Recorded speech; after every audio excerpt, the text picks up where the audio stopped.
चलते सांग मैंने आज बनैबा झुरी भजा तापणी परफेक्ट पागरे आ बहुत कम समय केमती आप मुसमुसिया झुरी भजा बनैबे ताहा मु आपनको आज से प्रणाली बतईदेवी। आपण घरे बसिकी आराम से झुरी भजा बनैकी स्टोर करके मास पर्यंत भी रखिकी आपण खाई परिबे। कहीं आजिकल बाहर दुकान मानकर से पोड़ा तेल रे हमको छाणिकी बारंबार देलारू आमे से जिनस खाइले आम स्वास्थ्य प्रति बहुत क्षतिकारक हम। तेणु कहीं आम घरे भल तेल रे आपको न छाणिकी स्टोर करी कहीं न रखिबा। तापर झुरी भजा समस्त को बहुत पसंद लगे। ये चाट सहित हो कि अन्य कौन सहित भी जिनस आप आड करके भी खाई परिबे। ताले चलतु डेरी न करी आमे आरंभ करबा केमती आप परफेक्ट झुरी भजा घरे बनई पारिबे। मुझे आशीर्वाद चना बेसन आड करी आपण जो कौन से ब्रांड रो बेसन आड कले भी चलिबो। ये 1 kg रो अछि किंतु मु 1 kg टोटल आड करिनी। मुझे 700 ग्राम रो आड करिछि। आउ एठी पानी आपण क्वांटिटी देखि चाहि कि आड करिवे। देखंतु मु आपनको प्रणाली बतौछि। आउ आपनको क्वांटिटी हिसाब रे आपण आड करि परिबो। अधिक आड करिवे भी कम बेसी आड करि परिबे एटा आपनको ऊपर डिपेंड करे। बट मु एठी 700 ग्राम रो बेसन नेछि। पानी बहुत कम नेछि और लूण केति अल्प नेछि। आपण देखंतु मु तादर केते आड करछि। प्रथमे अल्प किछि पानी रे आमे आकु मिक्स करिबा भलसे। बेसी पानी आप बिल्कुल भी आड करेंगे। एका संगे पानी आड करदेवेनि अल्प अल्प आड करेंगे आ भलसे ताको मिक्स करी चलिए। देखो मुझे केमती ये मु तो बनाऊनी मो सासू बनाऊँगी बहुत बढ़िया से झुरी बन आसे।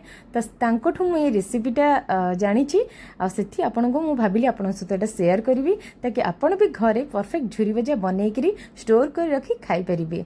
कहीं आजिकल बाहर बहुत जिनस गड़बड़ आसगुड़ाक आम देह प्रति भी बहुत क्षतिकारक। आमे कहीं घरे न बनई पारिबा एमती बहुत बढ़िया स्वाद भी बनइबो आ स्टोर होइकी रहिबो। ताले चलतु आमे बनइबा। देखंतु एठी मु पानी सेमती अल्प अल्प आड करी करी चलिबा। आ जेमती आमे गोटे बड़ी बनिला बेलू बिरीर पागटा को जेमती आमे प्रस्तुत करितांती सेमती हिसाब रे आपण आको पाग करिवे। हाथ रे एमती ताको भलसे चकटिकी एमती हाथ रे मिक्स करी करी करी करी आपण चलतु। एठी पाखापाखी मु 10 मिनिट भलिया किंबा 15 मिनिट पाखापाखी आमे एठी एटा को पाग करितिलु। आ एमती लास्ट को ताको आमे बिरी जेमती आपण फेणंती सेमती आपण आको आराम से फेणंतु। जिते आपण एमती कई चलिए झुरीटा सेते परफेक्टली बनइबो। आ जदि याकू आमे खाली एमती आड करि देबा पानी आड कर देकी छाणी देले सेटा बनिबो नाही संग माने। तेणु से भूल केबे भी करिवेनी। ताको भलसे पाग करिवे 15 मिनिट हो बा 20 मिनिट हो जिते समय आकू आपण एमती बिरी लेखा आड बढी जेमती आपण पागटा बनांती किंबा बिरीटा को जेमती फेणेकी नरम करंती एमती बेसनटा को भी सेमती नरम करंतु। देखिबे परफेक्ट पाग आपणक बनइबो झुरीर आ बहुत मुसमुसिया हम। ये देखंतु आम डोटा बहुत भलसे रेडी हो गलानी। आपण देखि पारुथिबे ता क्वांटिटी केमती अछि। आपण से हिसाब रे ही क्वांटिटी रो बनांतु। बेसी पानी रखिबेनी किंबा बेसी सुखलिया भी करिवेनी। ये देखंतु आम पागटा केमती बनि जाइछे। एठी हमर पूरा रेडी हो गलानी। तथबे हम आउ टिके ताको मिक्स कर दोचु ताकि और बहुत भलसे बनिबो। आपण सहित भी रेसिपीटा मु शेयर करिवि। देखंतु एठी बनि गला। ताहले चलंतु आमे एटा को छाणीबा आउ आपनको देखिबी एइथरे आमे केमती मुसमुसिया झुरी भजा बनैछु। आपण देखिले विश्वास करिवे। एठी आपण देखंतु एमता ही पाग रखिबे। बेसी पानी करिवेनी किंबा बेसी सुखिला भी रखिवेनी। एठी हमर पागटी बनि गलानी। आको आमे गोटे गिन्ना को प्रथमे काढी नबा। तापरे आमे आपणको पाखरे जो भी आजिकल तो फ्लिपकार्ट हो किंबा जो थरे भी आपण ऑनलाइन ने शॉपिंग करि परिबे झुरी छाणीबा किंबा बढी भी पाग करिया पई आपण अवेलेबल अछि। आपण सेठु भी ऑनलाइन ऑर्डर करि परिबे। बट आम पाखरे बाहर किनिथिलु ए जिंसटी आमे एटा बहुत बढ़िया से हमर झुरी एथरे बने।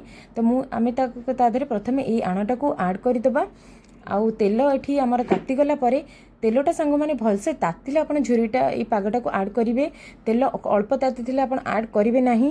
एटा नरमी जीव भल लागिबनी।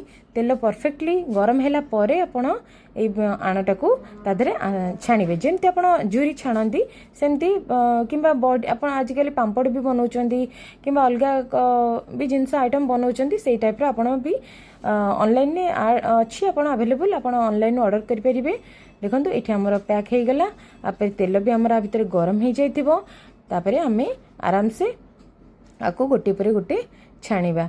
आ सांग माने आर छाणीबार भी टेक्निक अछि। देखो मु एई शेप रो ही आमे झुरी नेचु। आपण चाहिले छोट भी आउरी शेप रो रखी परिबे। बट आमे एतिकी नेचु। एठी मु तेल टिके अधिक क्वांटिटी रो ऐड करिचु काहेकि ना झुरीटा चारिपटु चौड़ा किरी हबो। तेणु अल्प तेल ऐड कले भल हबनी। देखंतु एई टाइप रो ही आको एमती चारिपटु ଆଡ୍ କରି ଚାଲିବେ। गोटे जगह रखिबेनी, चारिपटକୁ एमती बुलेइकरी एमती छाणतु। तापर सांगे सांगे ताको एपटକୁ ही करदेबे। आ जदि बेसी समय रखिबे ताहले एटा बहुत लाल हो जाइतिबो, कड़ा हो स्वाद लगिबनी खाइयाकू। ता छाणीबा बहुत सहज, आपण आराम से छाणी भी पारिबे, बहुत टाइम भी लागिबनी, बहुत कम टाइम रे आपण आराम से आको परफेक्टली छाणी पारिबे। देखंतु एठी मोर हे गेला गोटे थरे रे आमे एतिकी ही झुरी बनिची। एठी देखंतु केते परफेक्टली हमर झुरी बनिची, आपण देखि पारुथिबे मुसमुसिया झुरी। कहीं आम दुकान को आवा घरे आम तो बन पारे आराम से, आपण भी इजिली बनातु। बास टिके टाइम दे ताकू बड़ी जमी आम पाग कराए आणटा को सेमती आप हाथ में पूरा मिक्स कर नरम करूँ। आ बेसी पानी करेनि कि बेसी सुखिला करेनि, आपन को जन केमती आप परफेक्ट पाग बनइबे।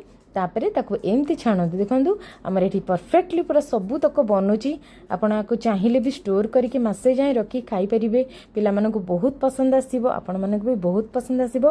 तो हमर देखंतु सेति की 700 ग्राम बेसन रु एते सारा झुरी बनि जाईची। आपण माने भी घरे बनांतु और स्टोर कर रखी कि खांतु, एंजॉय करंतु।